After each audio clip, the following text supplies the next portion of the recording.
Supreme court में जजेस का कुछ अपॉइंटमेंट हुआ है रिसेंटली, पता है आप लोगों को? हुआ है ना? हाँ। तो उससे क्या हुआ है, उससे मतलब क्या इम्पैक्ट पड़ा है वो, या क्यों इतना सिग्निफिकेंट है?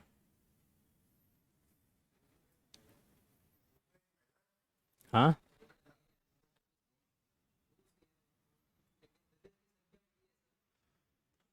फर्स्ट टाइम जो सुप्रीम कोर्ट का जो फुल स्ट्रेंथ है, कितना स्ट्रेंथ है बताओ? बताओ ना। हाँ।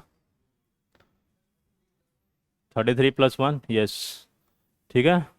Chief justice of India plus 33 other जजेस ना, टोटल 34, राइट?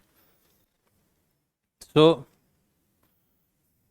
सुप्रीम कोर्ट के जो जजेस की टोटल स्ट्रेंथ है, सैंक्शन स्ट्रेंथ, वो है 33 प्लस सीजीआई, और सीजीआई प्लस 33 अदर जजेस कह सकते हो। ठीक है। तो sanction strength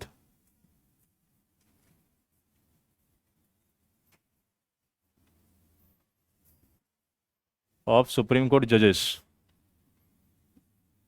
CGI plus 33 other जजेस,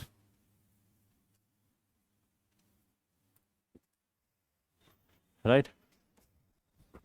इसके पहले अच्छा, ओरिजिनली ये बताओ, ओरिजिनली जब कॉन्स्टिट्यूशन फर्स्ट टाइम 26 जनवरी 1950 को इम्प्लीमेंट हुआ था, उस टाइम पे ओरिजिनल कॉन्स्टिट्यूशन में कितना सैंक्शन स्ट्रेंथ था? कितना? सॉरी, 9? कोई और बताओ।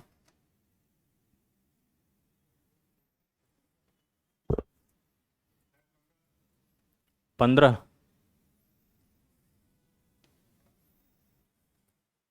आइडिया कुछ नहीं आपको? आपका फर्स्ट लेक्चर है आज, क्या नाम है आपका? सौरभ? गौरव? चलो। तुम इतने लेक्चर के बाद क्यों आए हो? कहाँ थे इतने दिन से? घर चले गए थे? बहुत लंबा। चलो ठीक है।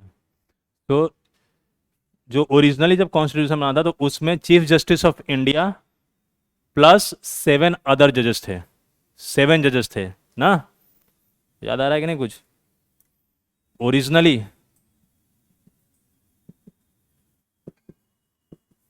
सीजेआई प्लस 7 अदर जजेस, जब 26 जनवरी 1950 को कॉन्स्टिट्यूशन इम्प्लीमेंट हुआ था ना। उसके बाद क्या हुआ? तो ये आज के डेट में कितना है? Chief justice of India plus 33, total 34। ठीक है। और ओरिजिनली कितना था? 8। तो ये जो इतने बढ़े हैं, ये कैसे बढ़ गए? यस। कॉन्स्टिट्यूशन किसको एम्पावर करता है? कॉन्स्टिट्यूशन ये बोलता है कि पार्लियामेंट बाय लॉ, ठीक है, can increase the number of जजेस। ठीक है। तो जो इस तरीके से, और एक ही साथ इन लोगों ने नहीं इंक्रीज किया है, धीरे धीरे कुछ कुछ करके इंक्रीज किया है, और फाइनली आज टोटल 34 है। और ये जो लास्ट टाइम अभी जो अमेंडमेंट हुआ, इंक्रीज हुआ था, वो कब हुआ था? हाँ। लास्ट जो अमेंडमेंट, जो लास्ट इंक्रीज हुआ था, जो रिसेंट में एकदम लेटेस्ट, कब हुआ था? हाँ। ये थोड़े एग्जाम में लिखोगे यार। हाँ। कब कब? 2012 नहीं। और कोई? 2019 ना। Supreme court, supreme court number of जजेस, सुप्रीम कोर्ट जजेस अपॉइंटमेंट, सुप्रीम कोर्ट जज नंबर ऑफ जजेस ऐसा है, नंबर ऑफ जजेस एक्ट 2019, या इसको अमेंडमेंट एक्ट लिख सकते हो। Amendment act 2019। इसमें क्या था कि इसमें उस टाइम पे जो थे सीजेआई प्लस 30 अदर जजेस थे, ठीक है। तो इसने क्या किया, सीजेआई तो रखा ही, ये 30 से इंक्रीज करके कितना कर दिया, 33, ठीक है। 2019 में पार्लियामेंट ने किया था, लास्ट जो में 3 जजेस को अपॉइंट बढ़ा दिया था। तो इस तरीके से 33 हो गया था और चीफ जस्टिस को लेकर 34 हो गया, ठीक है। और बाकी कब कब इंक्रीज हुआ है सारा चीज़ आपको याद रखने की ज़रूरत नहीं है, ठीक है। ऐसे कई बार 4-5 बार इसे इंक्रीज हुआ है, लेकिन वो सब कुछ आपको याद करने की जरूरत नहीं है। लेटेस्ट आप बस रख सकते हो दिमाग में कि 2019 में हुआ है। और कौन किया है ये याद रखना, parliament. Parliament by law can increase the number of जजेस, ठीक है।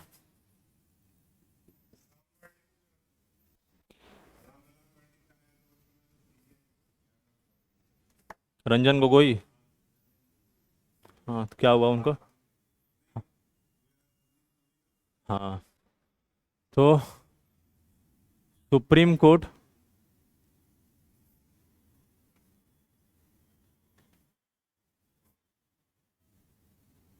जजेस अपॉइंटमेंट,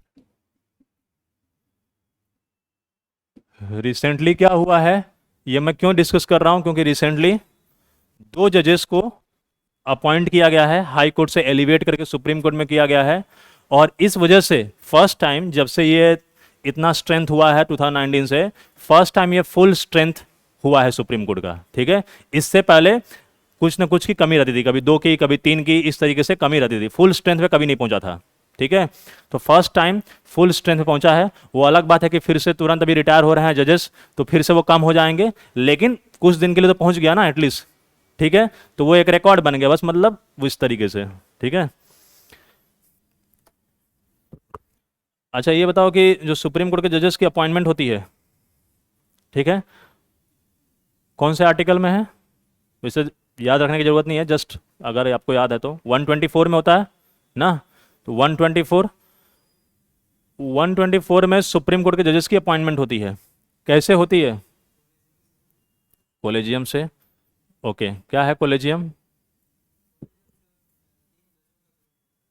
3 जजों का, ओके। हम्म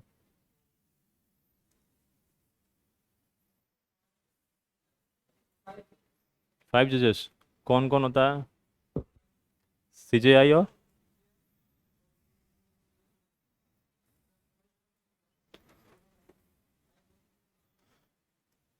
ओके। और कोई बताओ, नेहा बताओ, हाँ हो गया है ना आप लोग का टॉपिक ये, रिवीजन नहीं किया आप लोग मतलब ना।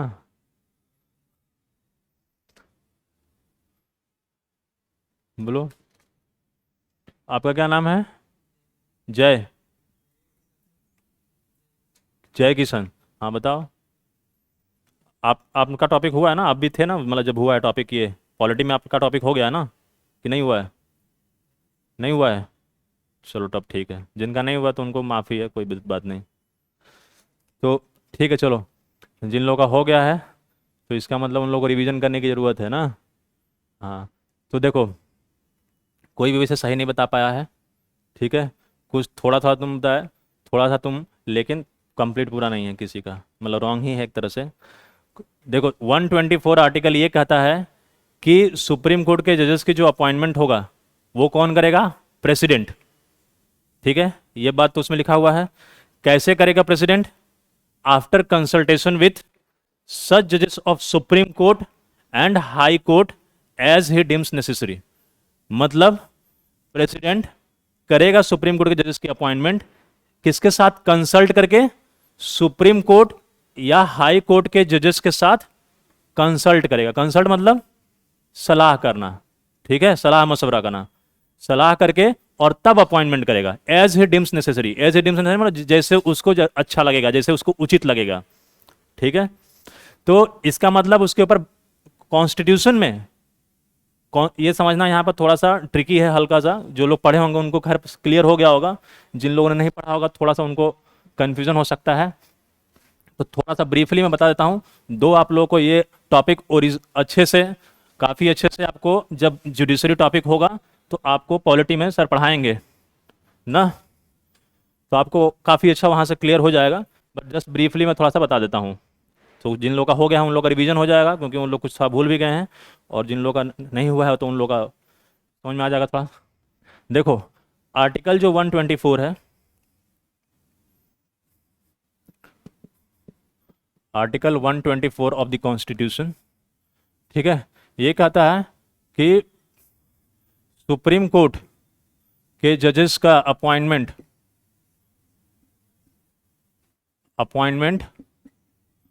होगा किसके द्वारा? बाय प्रेसिडेंट, ठीक है, प्रेसिडेंट के द्वारा, आफ्टर कंसल्टेशन विथ सच जजेस ऑफ, पेन नहीं चल रहा, सच जजेस of supreme court and high court as he deems necessary, right. ये कॉन्स्टिट्यूशन में लिखा हुआ है ना, सही है। तो अब हुआ क्या, इतना तो लिखा था, अपॉइंटमेंट भी इस तरीके से हो रहा था, लेकिन आराम से चलते रहा, अपॉइंटमेंट होते रहा।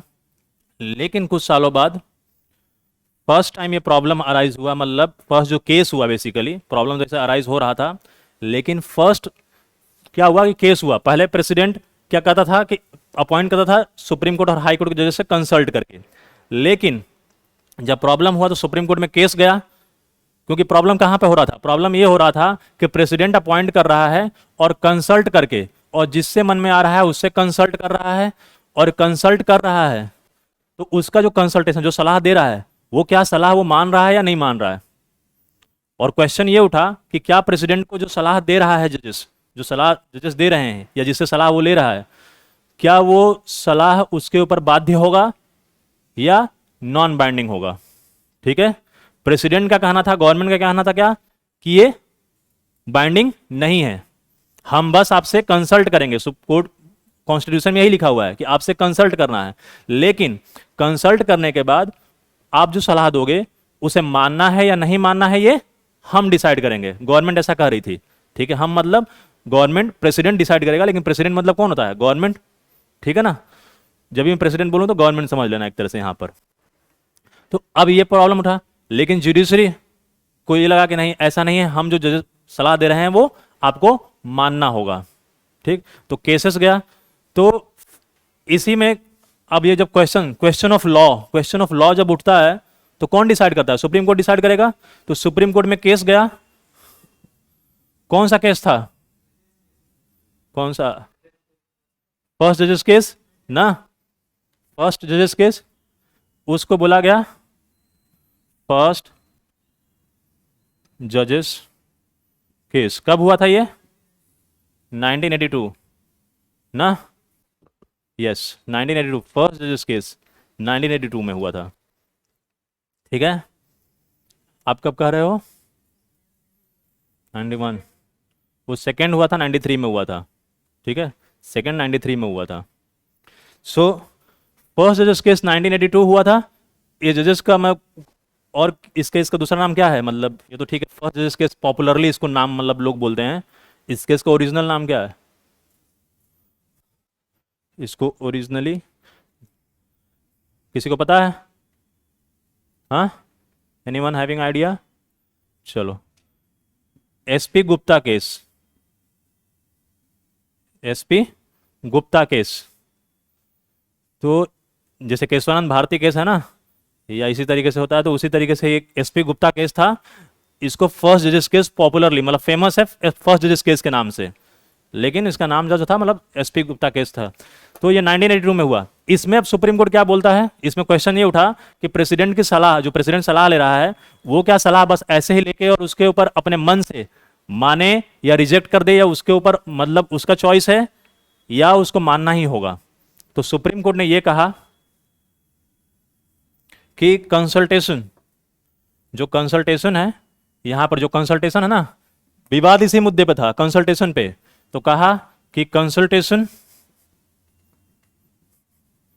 Does not equal to concurrence, मतलब सहमति। कंसल्टेशन का मतलब यह नहीं होता है कि सहमति होना ही चाहिए। मैं सलाह लिया, consultation does not mean concurrence. मतलब समझ रहे हो कि सलाह जो हम ले रहे हैं वो इसका मतलब ये नहीं है कि सहमति उसके ऊपर, उस सलाह के ऊपर प्रेसिडेंट का होना ही चाहिए। बस वो सलाह ले ले आपसे, दैट्स फाइन। फर्स्ट जजेस केस यही बोलता है कि consultation means just an exchange of views, exchange of views. मतलब कंसल्टेशन का मतलब ये होता है कि बस विचारों का आदान प्रदान हो। ठीक है, हम जो अपने, जो भी हमारा मत है, मत का आदान प्रदान हो गया, that is known as consultation. ठीक है, इसका मतलब ये नहीं है कि जो भी सलाह आपको दिया गया है उसे आपको मानना ही होगा, प्रेसिडेंट को मानना ही होगा, ऐसा मतलब नहीं होता है। फर्स्ट जजेस केस में सुप्रीम कोर्ट ने यह कहा। तो इसका मतलब क्या हुआ, इसके बाद प्रेसिडेंट का राइट हो गया कि वो सलाह ले और उसको माने या ना माने, ये उसका राइट है। राइट, फर्स्ट जजेस केस में यही होगा ना। समझ रहे हो कि नहीं समझ रहे हो? किसी को डाउट है? क्लियर किसी सबको? उसके बाद होता है, अब क्या हो गया, इसका मतलब सरकार जीत गई। सरकार ने यही बोला था कि हम सिर्फ सलाह ले सकते हैं, सलाह लेना, लेके उसे मानना या नहीं मानना ये हमारा राइट है, और सुप्रीम कोर्ट ने भी वही कहा। ठीक है, तो सरकार जीत गई। लेकिन अब वापस में बाकी लोग नाराज थे, लॉयर्स और बाकी लोग, तो उन लोगों ने फिर से केस किया। ठीक है, और ये केस हुआ कब हुआ था? 93 में। 93 में मतलब जजमेंट आया ऑफ कोर्स। चलो यहीं लिख देता हूं, इसको हटा के लिख देता हूं। ये सब तो आप लिख लियो ना।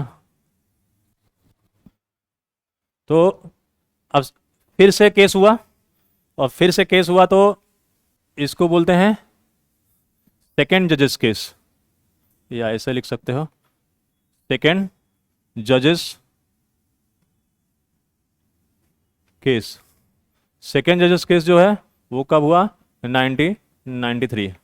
ठीक है, सुप्रीम कोर्ट का जजमेंट आया again, this is also supreme court judgment. इस केस को पॉपुलरली क्या बोलते हैं? सुप्रीम कोर्ट, सॉरी पॉपुलरली तो ये बोलते हैं इस केस को supreme court advocates on record association versus union of India 1993। ठीक है, supreme court advocates on record association versus union of India 93। अब इसमें क्या हुआ, सेकेंड जजेस केस में सुप्रीम कोर्ट ने क्या कहा? सुप्रीम कोर्ट ने अपनी बात जो 1982 में कही थी उसको क्या किया? पलट दिया, ओवर रूल कर दिया। ठीक है, और अब कहा कि कंसल्टेशन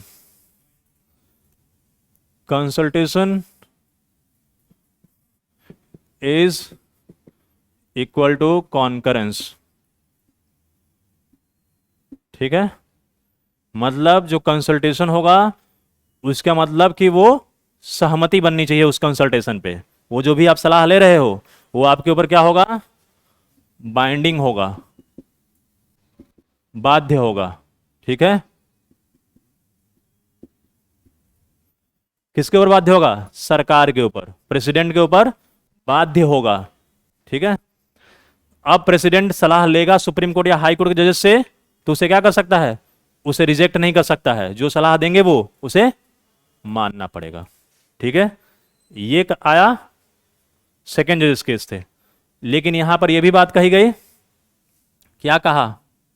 कि जो चीफ जस्टिस ऑफ इंडिया है, ठीक है, chief justice of India consult करेगा, चीफ जस्टिस ऑफ इंडिया अकेले एडवाइस नहीं देगा, chief justice of India plus 2 other जजेस, इनको मिला के बन गया कोलेजियम। ठीक है, chief justice of India plus 2 other जजेस, 2 और जज को मिला के 3 लोग के साथ कंसल्टेशन होगा और फिर प्रेसिडेंट को रिकमेंडेशन भेजा जाएगा। ये कब कहा गया? सेकेंड जजेस केस में। समझ में आ गया? एंड देन यही जो जो ग्रुप बना ना चीफ जस्टिस ऑफ इंडिया, इसके पहले सिर्फ चीफ जस्टिस ऑफ इंडिया से कंसल्ट कर लेते थे जनरली और हो जाता था, लेकिन सेकेंड जज में सुप्रीम कोर्ट ने कहा कि आपको चीफ जस्टिस ऑफ इंडिया से जब कंसल्ट कर रहे हो तो चीफ जस्टिस ऑफ इंडिया जो सलाह देगा वो अकेले सलाह नहीं देगा, वो पहले 2 जजेस से, अपने 2 सीनियर मोस्ट जजेस हैं जो, उनसे कंसल्ट करेगा। ठीक है, उनसे कंसल्ट करने के बाद उसके बाद जो कंसल्टेशन आएगा वो देगा प्रेसिडेंट को। मतलब 3 लोगों का ग्रुप जो बन गया उसी को क्या कहा गया? कोलेजियम। समझ में आ गया? जो आप न्यूज वगैरह में सुनते हो गया, जो अभी न्यूज में आया था कि कोलेजियम ने रेकमेंड किया था गवर्नमेंट को और गवर्नमेंट ने अप्रूव कर दिया उसे 2 जजेस को, और उसके बाद सुप्रीम कोर्ट का स्ट्रेंथ 34 पहुंच गया, तो कोलेजियम यही है। लेकिन अभी इसमें और मॉडिफिकेशन होगा। ठीक है, अब इसके बाद कंफ्यूजन हो गया। कंफ्यूजन कैसे हो गया?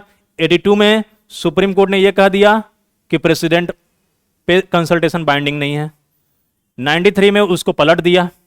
ठीक है, तो गवर्नमेंट ने क्या किया? गवर्नमेंट को पता है, आपको पता है कि गवर्नमेंट सुप्रीम कोर्ट से कंसल्ट कर सकती है। ठीक है, कोई लीगल मैटर पे अगर कंफ्यूजन हो रहा है तो उससे एडवाइस ले सकती है, कोई लीगल मैटर पे। कौन से आर्टिकल में? 143। यस, 143 जो है उसमें एडवाइजरी जुरिस्डिक्शन है किसका? सुप्रीम कोर्ट का। तो मतलब मैं आपको बताता हूं कि इसमें गवर्नमेंट को कंफ्यूजन हो गया क्योंकि गवर्नमेंट इसमें हार गई ना। कोई गवर्नमेंट के ऊपर अब जो भी सलाह देंगे चीफ जस्टिस ऑफ इंडिया और जजेस, वो उनके ऊपर क्या होगा? बाध्य होगा। तो गवर्नमेंट ने अपना आर्टिकल 143 के पावर को यूज करते हुए और 143 में सुप्रीम कोर्ट से एडवाइस मांगा, लीगल ओपिनियन मांगा। किस मैटर पे? कि ये सुप्रीम कोर्ट के जजेस का जो अपॉइंटमेंट हो रहा है इस पे मैटर को क्लैरिफाई करो और प्रॉपर तरीके से बताओ, समझाओ कि कैसे आखिरकार अपॉइंटमेंट होगा, डिटेल में मुझे बताओ। गवर्नमेंट ने ये कहा, आपका फाइनल ओपिनियन क्या है? ठीक है, तो इसीलिए थर्ड जजेस केस हुआ और इसी को कहते हैं थर्ड जजेस केस, जो कि 1998 में आया।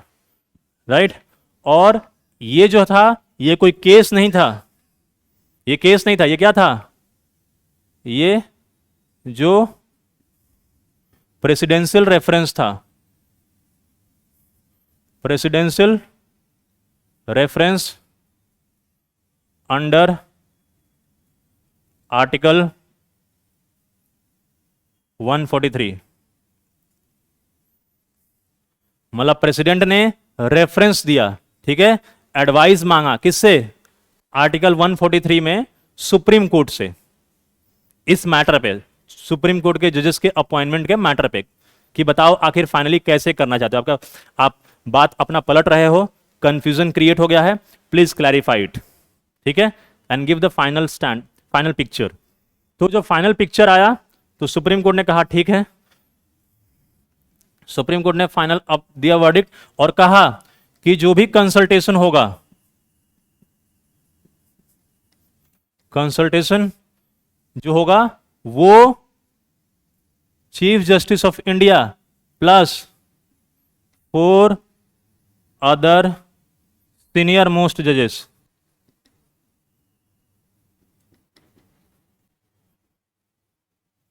4 अदर सीनियर मोस्ट जजेस जो होगा, इन्हीं को कोलेजियम कहा जाएगा। कोलेजियम से कंसल्ट किया जाएगा और ये कोलेजियम जो होगा ये CJI plus 4 other senior most जजेस से बनेगा। याद आया कुछ? सही है ना? सही है। 4 CJI plus 4 other senior most जजेस, अब यही हो गया फाइनल पिक्चर। तो आज के डेट में जो फाइनल है वो क्या है कि कॉलेजियम से कंसल्ट करना है गवर्नमेंट को, मतलब कॉलेजियम रेकमेंड करेगी नाम किसको, प्रेसिडेंट को, और प्रेसिडेंट क्या करेगा, उसे अपॉइंट करेगा ही करेगा। समझ में आ रहा है? और कॉलेजियम मतलब क्या होता है, ग्रुप ऑफ जजेस, group of chief justice of India plus 4 other senior most supreme court जजेस। ठीक है, सुप्रीम कोर्ट जजेस याद रखना, इसमें हाई कोर्ट के जजेस नहीं है।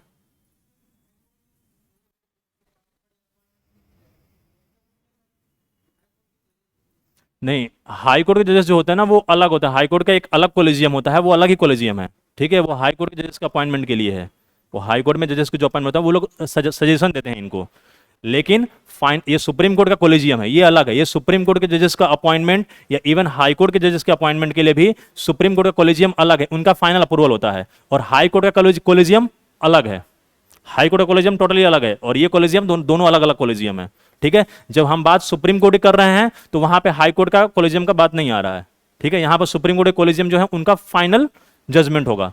हाई कोर्ट के जजेस का जब उनका जब एलिवेशन होता है या उनकी जब अपॉइंटमेंट वगैरह होती है तो वो लोग उसमें क्या करते हैं, देते हैं रिकमेंडेशन, सजेशन देते हैं, लेकिन फाइनल अप्रूवल किसका होगा, सुप्रीम कोर्ट के कॉलेजियम का ही डिसीजन का फाइनल होगा। ठीक है, लेकिन सुप्रीम कोर्ट के जजेस को जो अपॉइंटमेंट है उसमें फाइनल अथॉरिटी या मेन अथॉरिटी कौन है, सुप्रीम कोर्ट का कॉलेजियम। ठीक है, यहां पर अभी आप सुप्रीम कोर्ट के कॉलेजियम को ही जानो, जब आप हाई कोर्ट का टॉपिक पढ़ोगे तब आपको हाई कोर्ट का कॉलेजियम अगर आप पढ़ना होगा, लेकिन मेन सुप्रीम कोर्ट के लिए आप सुप्रीम कोर्ट के कॉलेजियम को ही जानो। ठीक है, तो सुप्रीम कोर्ट का जो कॉलेजियम होता है वो chief justice of India plus 4 other senior most supreme court जजेस, ये कॉलेजियम बना, और ये लोग अब सलाह देंगे प्रेसिडेंट को, और प्रेसिडेंट तब अपॉइंट करेगा। तो जो आर्टिकल 124 मैंने लिखवाया था उसमें क्या लिखवाया था कि प्रेसिडेंट विल कंसल्ट सच जजेस of supreme court and high court as he deems necessary. मतलब वो कंसल्ट करेगा सुप्रीम कोर्ट और हाई कोर्ट के जजेस से जैसा उसको उचित लगे। लेकिन अब ऐसा नहीं है, अब उसको चाहे उचित लगे अनुचित लगे, ये लोग सलाह देंगे, कॉलेजियम सलाह देगा प्रेसिडेंट को, और प्रेसिडेंट को अपॉइंट करना होगा। ठीक है, और हाँ ये सलाह दे देंगे तो गवर्नमेंट के पास कोई पावर है क्या कि अपॉइंट कर सकता है या नहीं कर सकता, कुछ ऐसा पावर है उनके पास कि अपॉइंट करना ही है, उनको करना ही पड़ेगा ना। चाहे तो वो लोग के पास, गवर्नमेंट के पास सिर्फ इतना पावर है, एक बार उस नाम को वो लोग रिकंसिडरेशन के लिए भेज सकते हैं, वन टाइम। ठीक है, one time they can send back for reconsideration, लेकिन उसके बाद जो रिकंसिडर्ड एडवाइस आएगा जो दोबारा, उसको उनको एक्सेप्ट करना ही होगा। नहीं समझे? जैसे मान लो हाँ हाँ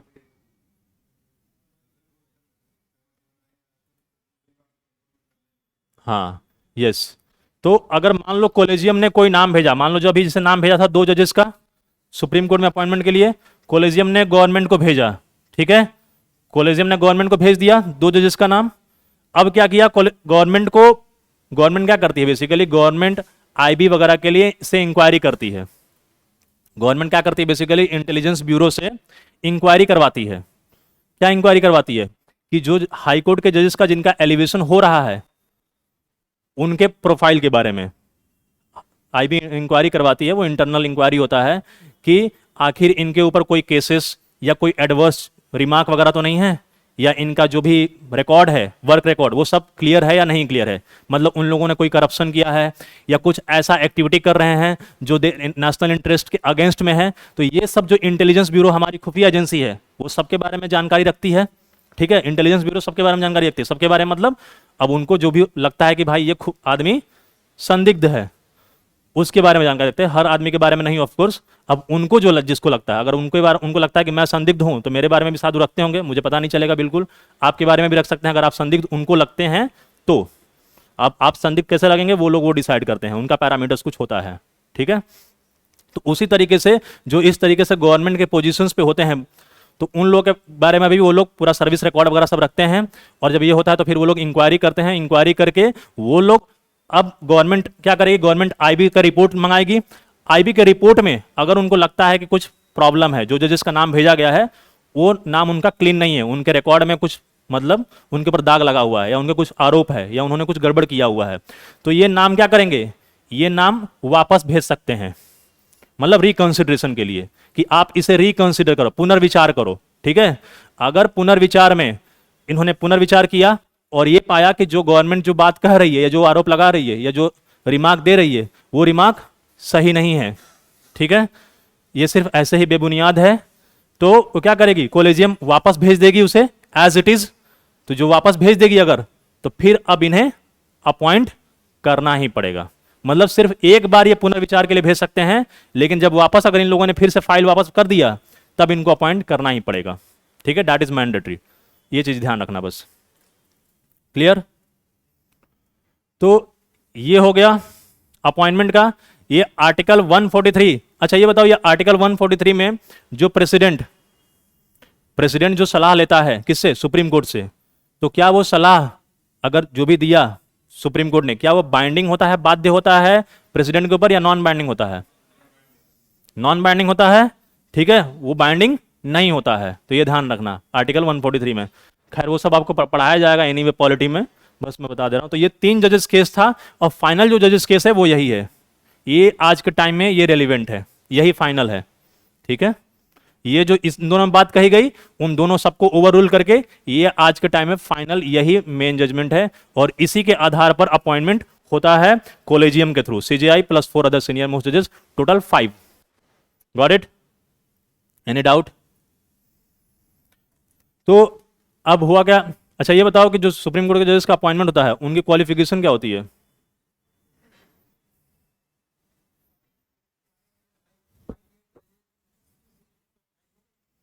ओके, चीफ जस्टिस, हाँ, जजेस ऑफ हाई, कौन कौन से कोर्ट में? हाई कोर्ट में। और हाँ, यस, डिस्टिंग्विश ज्यूरिस्ट हो जो। ठीक है, तो मतलब 3 उनका क्राइटेरिया है। सुप्रीम कोर्ट के जजेस का जो अपॉइंटमेंट होता है उसकी जो क्वालिफिकेशन है, वो क्वालिफिकेशन क्या है?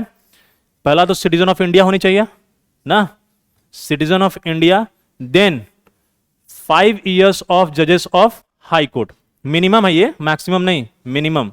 मिनिमम 5 साल तक वो हाई कोर्ट का क्या होना चाहिए, जज होना चाहिए, उसको अनुभव होना चाहिए। उसके बाद दूसरा, 10 साल तक हाई कोर्ट के जज के रूप में वो क्या करना चाहिए, वकालत, लॉयर हो, हाई कोर्ट के जज, हाई कोर्ट का लॉयर हो, एडवोकेट हो, 10 साल का एक्सपीरियंस होना चाहिए। थर्ड क्या होता है? Distinguished jurist. ठीक है, जो मतलब एक्सपीरियंस्ड लॉयर जो होते हैं, एक्सपीरियंस्ड होते हैं, जो काफी ब्रिलियंट जिसको बोल सकते हैं, काफी ब्रिलियंट, काफी एक्सपर्ट, जो एक्सपर्ट होते हैं लॉयर, उनको डिस्टिंग्विश्ड ज्यूरिस्ट कहा जाता है। ठीक है, लॉयर तो सभी लोग होते हैं, लेकिन उसमें भी कोई होता है ना भाई डिस्टिंग्विश्ड, एक्सपर्ट, एकदम ब्रिलियंट, तो उस टाइप से, जैसे कि आपको पता ही है, आप न्यूज सुनते वगैरह होता हो क्या? ठीक है, हाँ हाँ, और कपिल सिब्बल है, हरीश साल्वे हैं, ठीक है, ऐसे बहुत सारे लोग हैं। तो कुछ तो इस टाइप के जो, इसी तरीके से अभी कुछ साल पहले, साल 2 साल पहले ही इंदु मल्होत्रा जो जजेस थी, खैर वो रिटायर हो गए अभी कुछ टाइम पहले, तो वो हाई कोर्ट की क्या थी, सॉरी सुप्रीम कोर्ट की लॉयर थी। ठीक है, वो लॉयर थी और लॉयर से सीधे उनको सुप्रीम कोर्ट के जज को अपॉइंटमेंट हो गया। तो उनका कौन सा क्राइटेरिया फुलफिल हुआ था, यही डिस्टिंग्विश ज्यूरिस्ट में। She was not what this High Court जज, उनको हाई कोर्ट के जज भी नहीं थी वो, लेकिन हाँ हाई कोर्ट का क्या लॉयर का उनका एक्सपीरियंस था, लेकिन और साथ के साथ वो क्या थी, डिस्टिंग्विश ज्यूरिस्ट भी एक तरह से थी। ठीक है, तो इसलिए इनका डायरेक्ट जो हाई कोर्ट के जो लॉयर, मेनली उनको हाई कोर्ट के लॉयर के एक्सपीरियंस के बेसिस पर और सुप्रीम कोर्ट के लॉयर के एक्सपीरियंस के बेसिस पर उनको अपॉइंटमेंट हो गया। और इनका रिटायरमेंट कब होता है? 65 ईयर्स, 65 ईयर्स पे रिटायर हो जाते हैं। और हाई कोर्ट के जज का रिटायरमेंट 62। ठीक है, 62 ईयर पे हाई कोर्ट के जज रिटायर, ये सुप्रीम कोर्ट के जज 65 ईयर्स पे। ठीक है, और चीफ जस्टिस का अपॉइंटमेंट कैसे होता है? हाँ हाँ, सीनियर मोस्ट जज जो होगा, सीनियर मोस्ट जज, मान लो अभी कौन है, रमन्ना, ठीक है, एनवी रमन्ना जो है, अब ये रिटायर होंगे, तो इनके बाद जो सबसे सीनियर मोस्ट जज होगा सुप्रीम कोर्ट का, वो क्या बनेगा? वो चीफ जस्टिस ऑफ इंडिया बनेगा। लेकिन ये चीज पहले से नहीं थी, पहले से क्लैरिफाई नहीं थी। 73 में और 77 में 2 बार ये रूल को क्या किया गया? वायलेट किया गया। हो गया।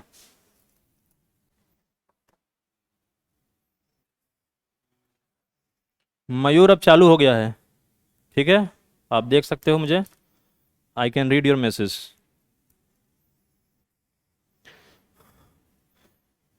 ओके, चलो। सो क्या मैं बोल रहा था? हाँ हाँ, 73 और 77 में क्या हुआ कि जो सीनियर मोस्ट जज को चीफ जस्टिस ऑफ इंडिया बनना चाहिए था, लेकिन 73 और 77 में, 73 में इंदिरा गांधी की सरकार थी, देन 77 में भी, 77 में भी कोई दूसरी सरकार थी, ठीक है, जनता पार्टी की सरकार बाद में बनी थी, लेकिन ठीक है, उससे पहले भी इंदिरा गांधी की सरकार गई थी। तो 73 बेसिकली आपको उससे मतलब नहीं है कि सरकार किसकी थी किसकी नहीं थी। 73 और 77 में 2 बार क्या हुआ कि सुप्रीम कोर्ट के जो सीनियर मोस्ट जज है उनको चीफ जस्टिस ऑफ इंडिया बनना चाहिए था, लेकिन क्या हुआ, जो उनके नीचे जो लेस एक्सपीरियंस जजेस थे उनको बना दिया गया, ठीक है। तो इसके ऊपर काफी बवाल हुआ था। और फिर बाद में सेकेंड जजेस केस आया। सेकेंड जजेस केस आया कब? 93 में। ये इसमें ये कहा सुप्रीम कोर्ट ने कि जो सीनियर मोस्ट जज होगा वो चीफ जस्टिस ऑफ इंडिया बनेगा, ठीक है। तो अब ये नियम है एक तरह से कि सीनियर मोस्ट जज सुप्रीम कोर्ट का जज बनेगा। तो अभी देखना, अभी जो सीनियर मोस्ट जज होंगे अभी इनके बाद वो बन जाएंगे, यू ललित शायद वगैरह हैं, तो वो बन जाएंगे, ठीक है। हाँ। हम्म। और इनको अपॉइंट कौन करता है? प्रेसिडेंट करता है। इनको जो ओथ होता है, जो इनको प्रतिज्ञा जो दिलवाता है, शपथ, वो कौन दिलवाता है? राष्ट्रपति। या राष्ट्रपति किसी को भी अपॉइंट कर सकता है और वो दिलवा सकता है शपथ, ठीक है। ये सब खैर आप पढ़ोगे बाद में, डोंट वरी। इनका रिमूवल कैसे होता है, जस्ट मैं ब्रीफली थोड़ा थोड़ा कुछ क्वेश्चन पूछ ले रहा हूं। इनको रिमूवल कैसे होता है सुप्रीम कोर्ट के जजेस का? हाँ, कैसे, लेकिन क्या क्या ग्राउंड है? हाँ, यस, प्रूव्ड मिसबिहेवियर और इनकैपेसिटी, ठीक है, 2 ग्राउंड है, प्रूव्ड मिसबिहेवियर और इनकैपेसिटी। इसको डिफाइन नहीं किया गया है, लेकिन ये ग्राउंड है, प्रूव्ड मिसबिहेवियर और इनकैपेसिटी। ये 2 ग्राउंड पे सुप्रीम कोर्ट के जजेस को रिमूव किया जा सकता है। और कैसे रिमूव किया जाएगा? प्रेसिडेंट रिमूव किया करेगा, लेकिन कैसे, कब रिमूव करेगा? जब पार्लियामेंट में रिजोल्यूशन रिमूवल रिजोल्यूशन जो है वो पास हो जाएगा तब, ठीक है। पार्लियामेंट रिमूवल नोटिस पास करेगा, रिजोल्यूशन, और उसके बाद में तब प्रेसिडेंट उसको रिमूव करेगा, ठीक है। हाँ, जजेस इंक्वायरी एक्ट 1968 एक्ट है, जिसमें प्रोसीजर पूरा दिया गया है कि कैसे कैसे उसको नोटिस देना है। 100 मेंबर लोकसभा में देते हैं, 50 मेंबर राज्यसभा में देते हैं। फिर उसके बाद जो चेयरमैन होगा, अगर मान लो राज्यसभा में, अभी इसके पहले किसके दिया गया था?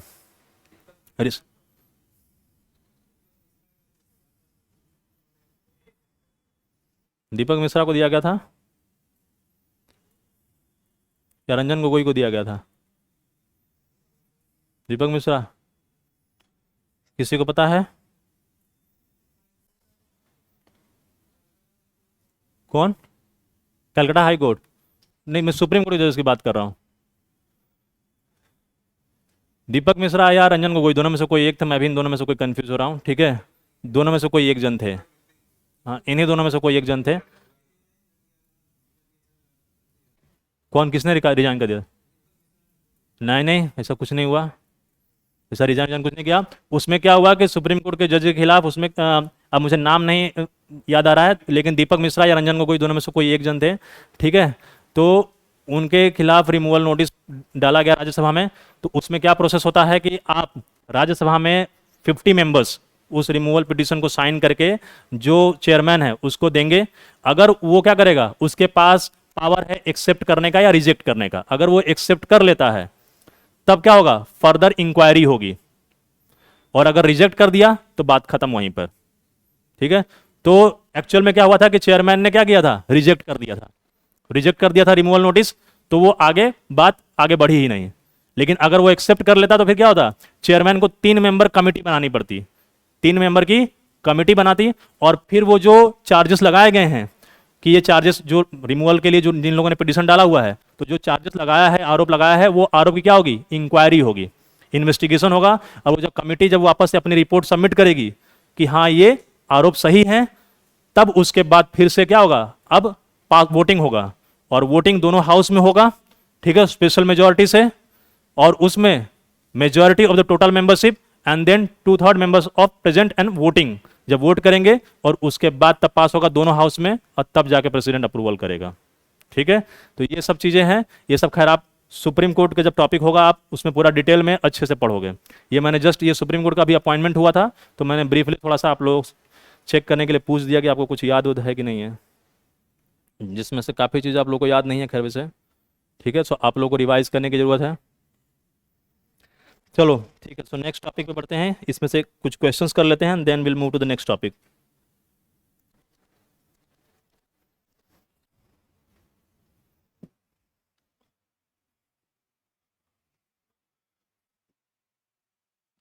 इसमें कोई डाउट है किसी को? किसी को इसमें डाउट है तो पूछ लो, नहीं तो हम आगे बढ़ेंगे।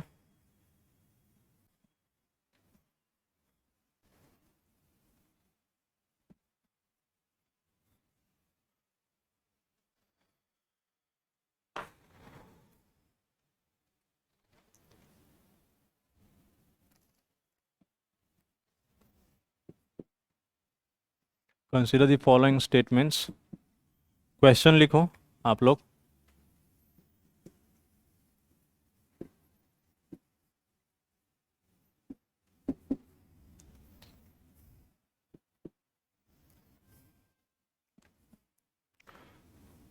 Sanction strength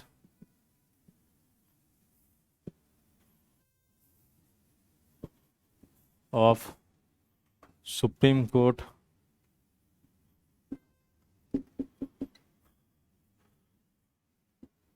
is 34. Supreme Court judges is 34.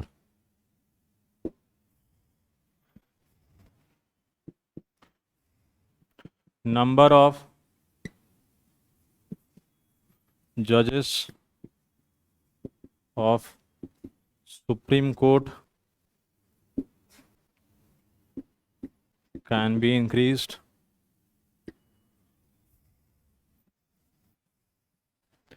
by state legislature.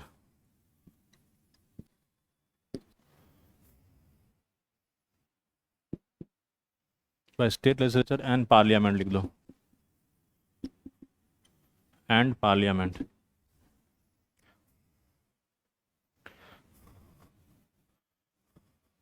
Which of the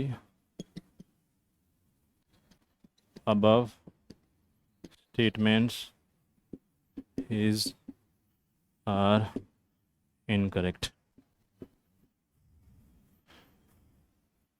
A, only one.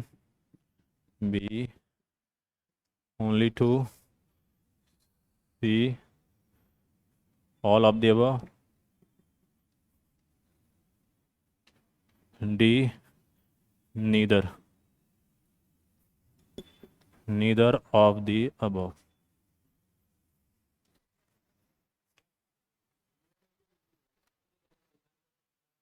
हाँ हाँ, बात कर लो एक बार।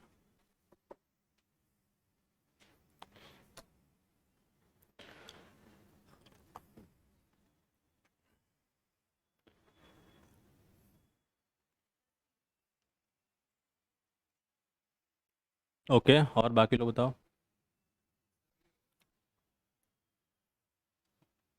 अच्छा, और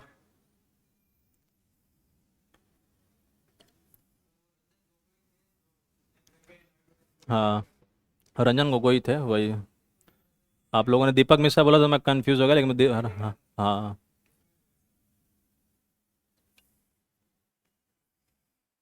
ओके, और ऑनलाइन वाले बाकी लोग बताओ, तनु ने बताया है बी, बाकी लोग? चलो ठीक है, देख लेते हैं। Sanction strength of supreme court जजेस इज 34।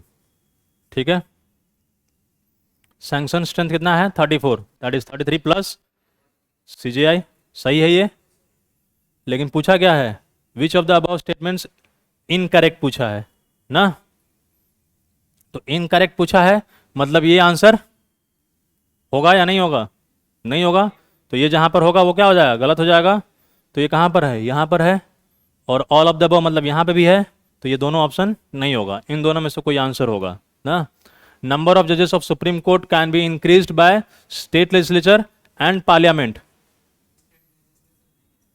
स्टेट लेजिस्लेचर से नहीं होता है, ठीक है, किससे होगा, पार्लियामेंट से सिर्फ। तो पार्लियामेंट से होगा, यानी ये क्या है, रॉन्ग, और इनकरेक्ट ही तो पूछा है, इनकरेक्ट पूछा है तो ये आंसर हो जाएगा। कौन सा इनकरेक्ट है, सेकंड, तो सेकंड इनकरेक्ट ऑप्शन हो जाएगा। ठीक है, कोई डाउट।